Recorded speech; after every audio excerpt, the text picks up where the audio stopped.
Bonsoir à toutes et à tous. Alors, aujourd'hui, une petite vidéo sur le tirage en croix.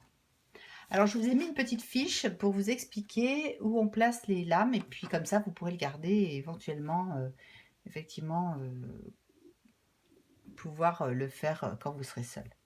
Alors, à gauche, on met la lame qui représente le consultant face à la question.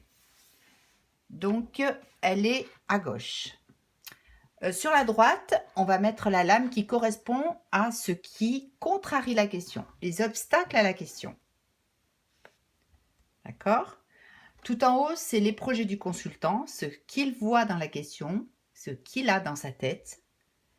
La quatrième lame, c'est la réponse à la question. Et la cinquième, c'est l'explication, les explications, on va dire, la synthèse de cette réponse.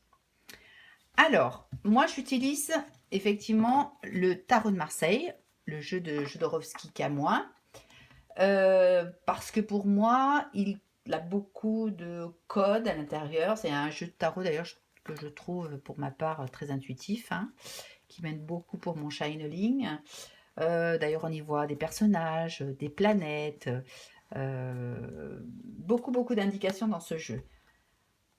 Pour moi, c'est celui qui relie le plus au divin, à ce côté inspiré,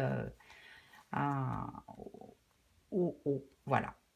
Donc, je procède ainsi. Donc, pour l'instant, avant de commencer, c'est toujours important d'avoir toutes les lames en ordre, hein, par respect pour le tarot, pour le jeu de tarot, pour toutes les indications et toutes les explications qu'il va nous donner. Donc, elles sont de l'ordre de 22. Il y a une seule lame qui n'a pas donc de nombre, hein, c'est la lame du mât, qui représente la lame 22, que je mets toujours en début de tarot, hein, en début du jeu. Bon, certains le mettent à la fin, c'est pareil, on va dire que c'est le joker, hein. Voilà, donc une fois que je le récupère, donc je vais mélanger toutes ces lames. Alors, je les fais glisser les unes sous les autres. Je ne bats pas, je les mélange. Bien sûr, je pense à ma question.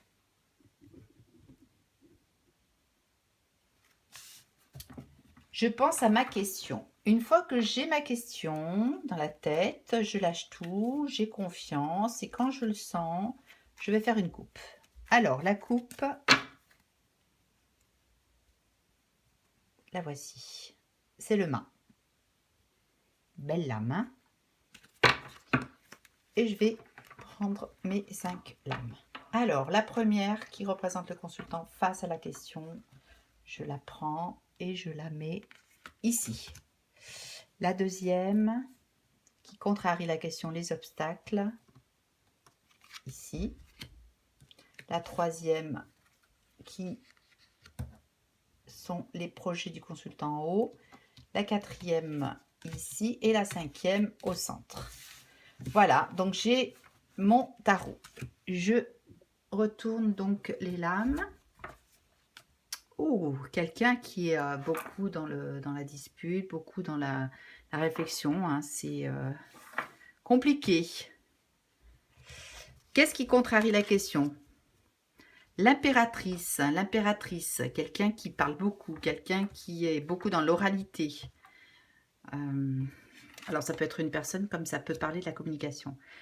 Dans la tête de cette personne, on nous parle d'un personnage, de l'empereur, une certaine rigidité. Et la réponse est une belle réponse puisqu'on est sur la lame qui est le soleil, la lame 19, qui nous parle d'union. Donc j'ai envie de dire que malgré cette difficulté ou ces petites souffrances, ces disputes, la réponse est assez satisfaisante, hein. Le soleil, on peut nous dire oui, il y aura union. Et d'ailleurs, j'ai presque envie de vous dire que les choses vont s'ouvrir, hein, c'est la révélation, le jugement. Voilà pour ce tarot, donc. ce tirage en croix. Donc, j'espère que vous allez pouvoir donc vous entraîner et surtout ressentir ces lames. Je vous remercie de m'avoir écouté. Bonne soirée à vous tous et toutes. À très bientôt. Namasté.